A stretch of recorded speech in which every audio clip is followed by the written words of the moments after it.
Those clouds, don't have to worry about that for the evening. What's going to happen, these clouds are going to clear up and temperatures are really going to fall here tonight. So we're in the 20s already, but it's going to feel like it's in the teens. I'll let you know just how cold it will be when you get ready to start your Friday. And of course, more on that weekend system coming up here right after the break. All right, Kevin, thank you. Developing tonight. 3 students are dead after a shooting at a New Mexico high school. This all happened at Aztec High School, a school of about 900 students. Officials describing a chaotic scene here of kids hiding in their classrooms, and the shooter just opened fire. It is still unclear if that gunman committed suicide or maybe was killed by police. No other injuries being reported.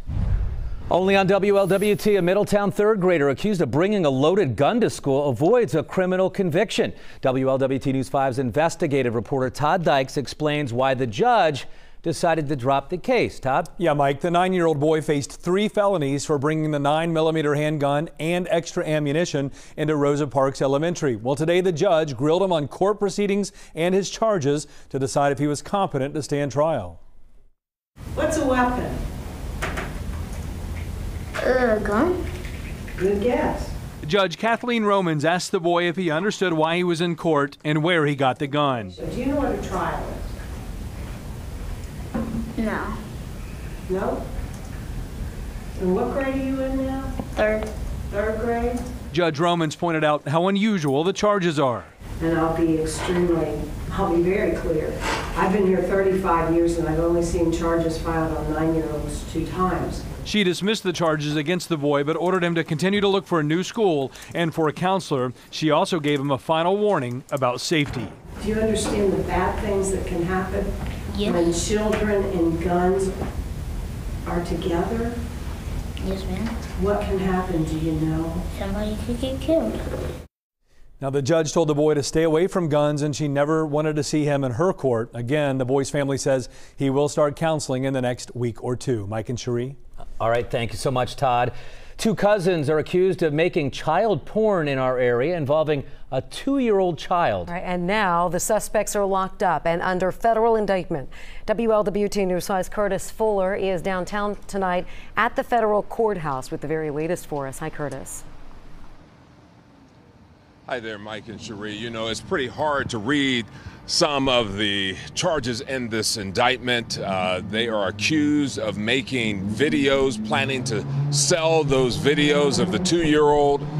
And if found guilty, they could be locked up for a long time. These are the 2 people now facing federal indictments. The allegations, despicable. The indictment charges 25-year-old Sierra Richter and 40-year-old Jason Fletcher with crimes related to engaging in sexually explicit behavior, producing child pornography, and selling of a child, a little girl only 2 years old. I would say that offenses like the ones that are alleged in this indictment are among the most heinous and most important crimes that we prosecute. So if you think about child pornography, if the intent is to sell or if there's an exchange of things of value with that content, then yes, to me it falls under a situation of child sex trafficking. We're told the alleged crimes happened between February and May of this year. The case exploded when a probation officer found pornography on a cell phone belonging to Fletcher. We take extremely seriously our obligation to protect the most vulnerable among us.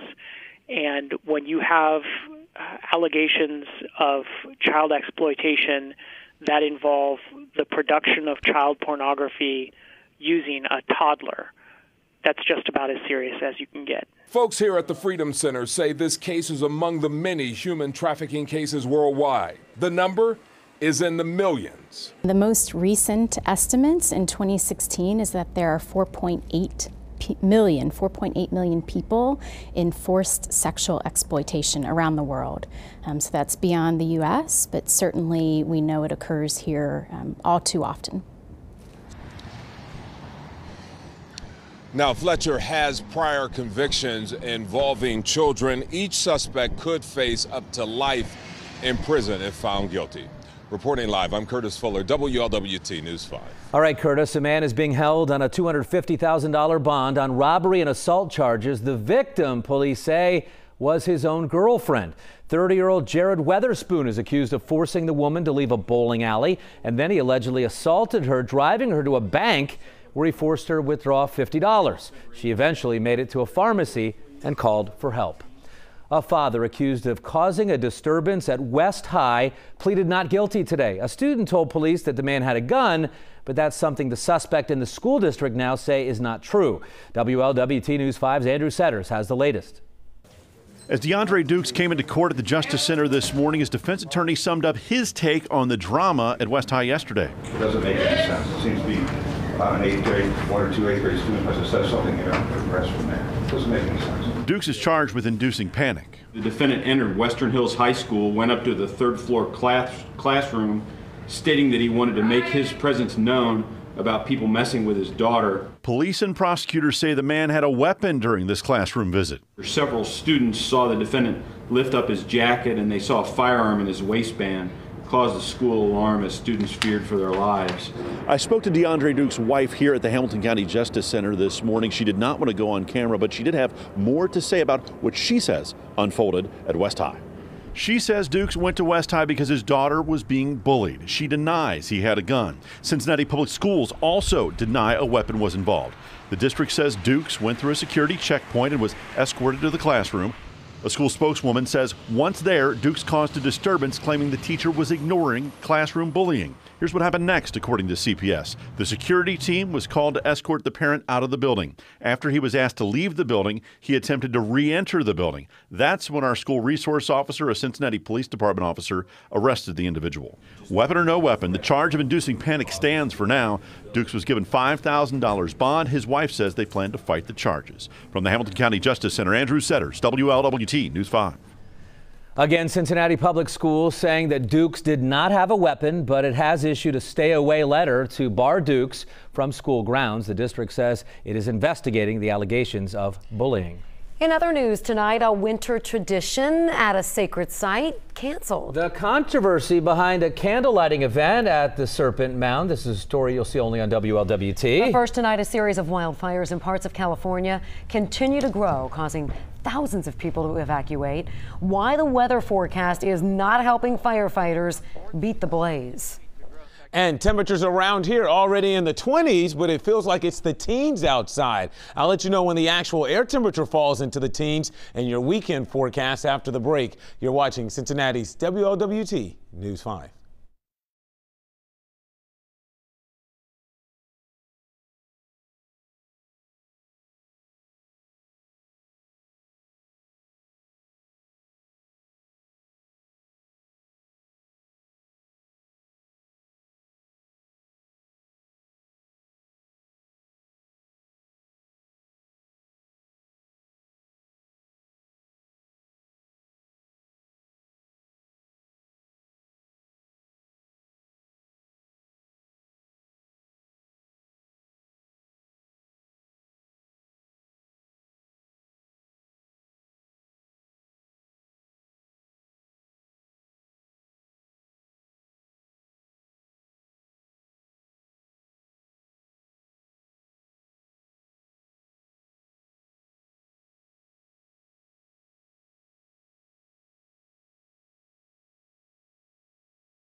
You're watching WLWT News 5, leading the way.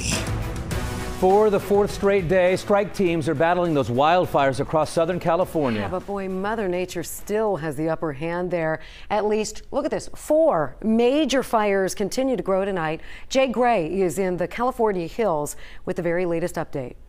The fight against the flames is hand-to-hand combat along the front lines right now. At least 4 major wildfires continue to burn out of control across Southern California. And the fire blew through here. There was nothing anyone could do. The rolling flames racing through more than 100,000 acres, taking with them hundreds of homes, cars, power lines, everything in their path. Pushed by severe winds, gusting at times to hurricane strength. There's just a point where you just got to pack up and go. More than 200,000 families have been evacuated. We need to get out of here. Scrambling to safety. You can see the flames coming up, and that was it. We were out of here. We didn't take anything. Now, though, as some return to their burned-out neighborhoods. I ran out of tears. There's no more. For so many, there is nothing left. That's just pure devastation to see your family's home just gone.